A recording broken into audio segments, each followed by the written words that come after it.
हम 90 तक तो आराम से स्कोर कर सकते हैं। बात ये है कि क्लासेस लेते लेते ना फैकल्टी बीच में नाम ले लेती है, जैसे बच्चों का कभी भी नाम ले लेती है, तो एक फियर कह लो या फिर एक अटेंशन के लिए बच्चे क्लास मतलब लेते हैं। तो ऐसा लगा है और हमेशा हर फैकल्टी ने मुझे काफी हेल्प दी है। अभिलाष सर को तो स्पेशल थैंक्स है ही, क्योंकि so first of all hello Smriti and welcome to daily vibes.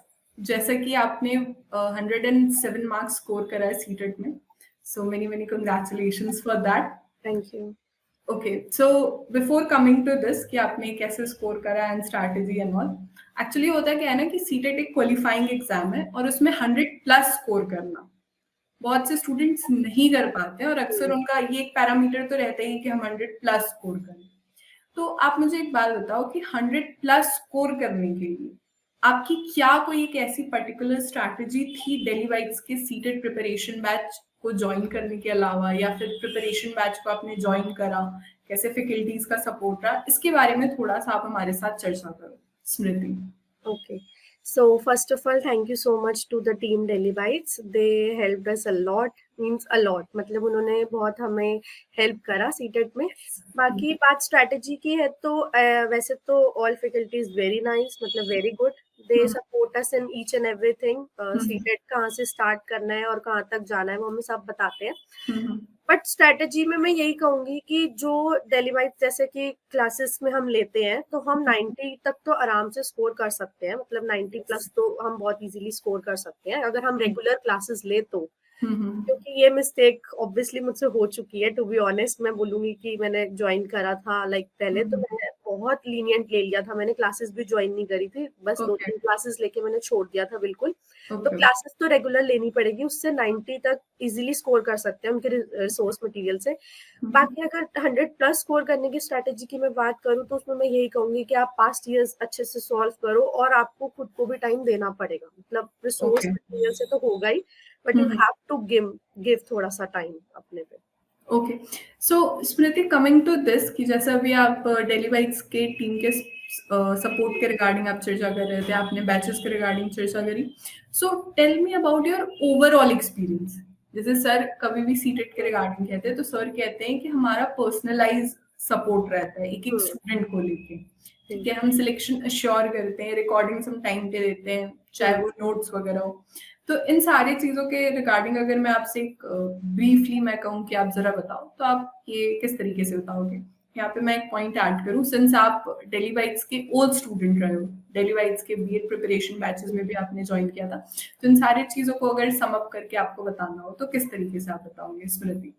Briefly बताना चाहूँ तो डेली बाइट्स एक ऐसा प्लेटफॉर्म है जो बेसिकली 1-to-1 इंटरेक्शन देता है, तो वो तो उसकी बेस्ट थिंग है जो मुझे अभी तक बाकी प्लेटफॉर्म्स पे नहीं दिखी है एक्चुअली। मतलब आप यूट्यूब वगैरह पे भी कहीं पे भी देखो तो वो बस लाइव ऐसे ही डाल देते हैं, उसमें क्वेश्चन आंसर्स करा दिया।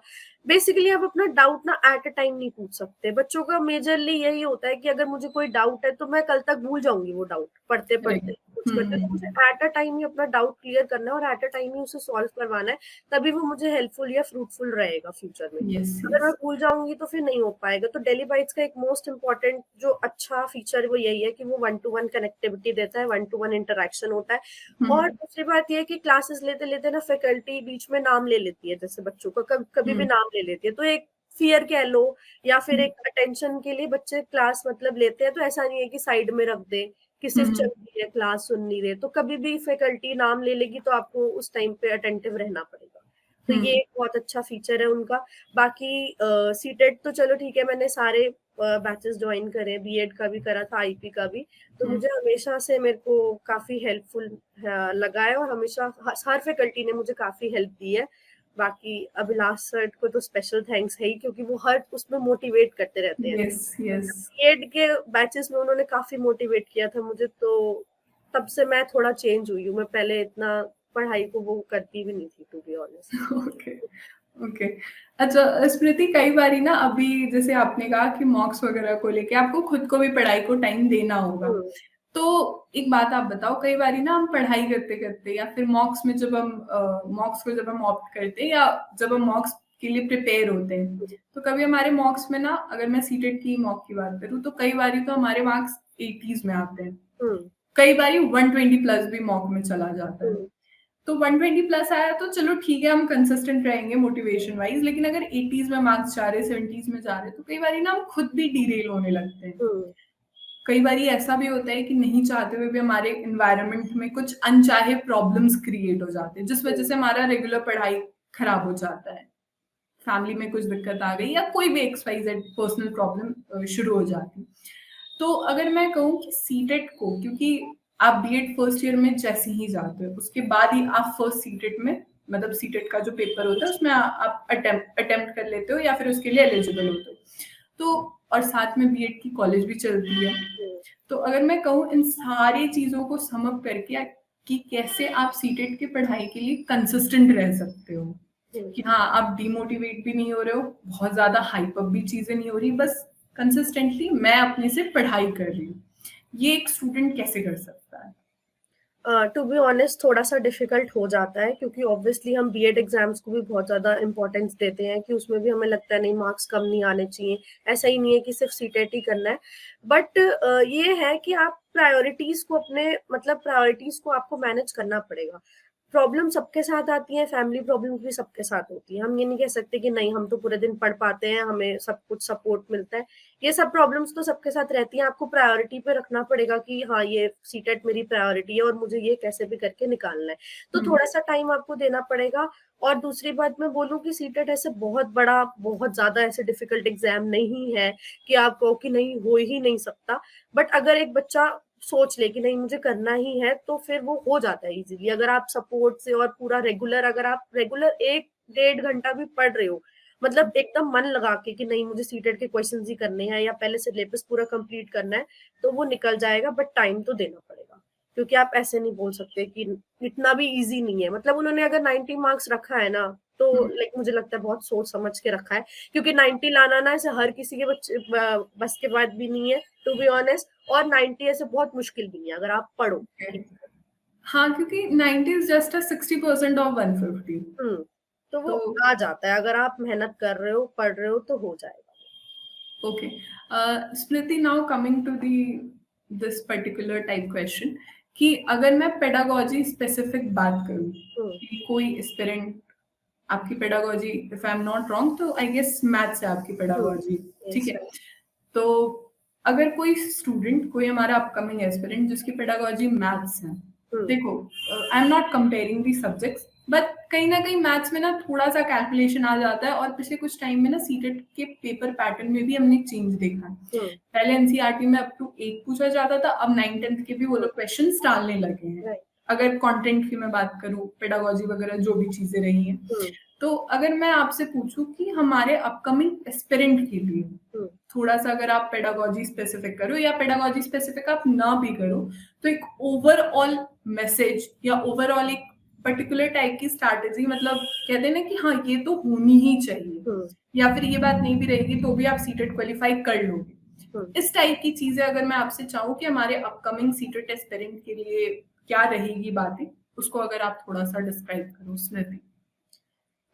इसके लिए तो मैं यही कहूंगी कि जैसे कि अब मैथ्स का मैं दे रही हूँ, तो दैट मीन्स मैं मैथ्स बैकग्राउंड से बिलोंग कर रही हूँ, ऑफ कोर्स मैं तभी मैथ्स का दे रही हूँ या मैथ्स साइंस का मैं दे पा रही हूँ। बस इसमें मुझे डिफिकल्टी लेवल यही लगता है कि अगर जैसे मैं मैथ्स की स्टूडेंट हूँ, तो मुझे साइंस में डिफिकल्टी आती है कि मुझे साइंस भी पढ़नी पड़ेगी। यस, और कोई साइंस का स्टूडेंट है तो उसको लगेगा यार मैथ्स भी मेरे को करना पड़ेगा।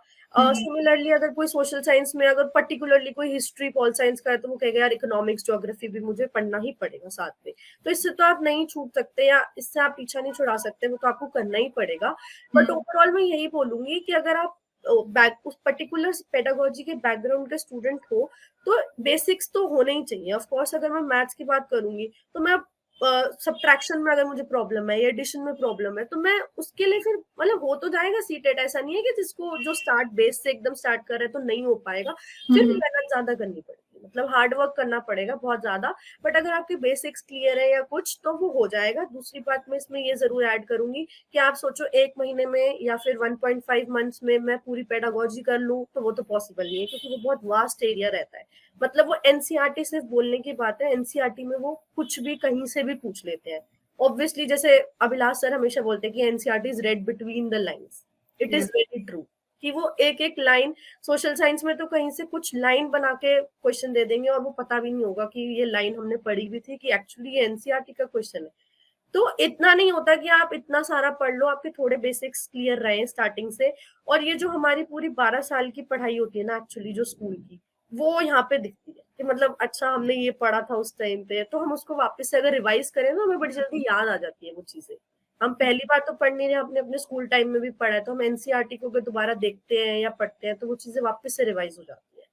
और बाकी क्लासेस में भी जैसे अगर मैथ्स की क्लासेस मैंने ली थी दिल्ली बाइट से, उसमें सर ने भी काफी क्वेश्चंस कराए थे और सर थोड़ा बहुत ट्रिक्स वगैरह भी जैसे बताते हैं कि क्वेश्चंस को कैसे जल्दी करना है, क्योंकि मैथ साइंस वाले बच्चे के लिए ना मेन प्रॉब्लम रहती है time.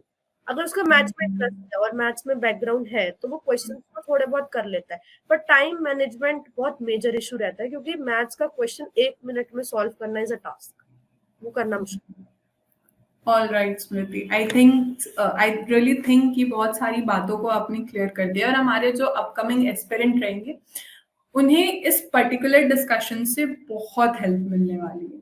So thank you so much Smriti for your time and for your words. This will be all for the session. Thank you. Thank you.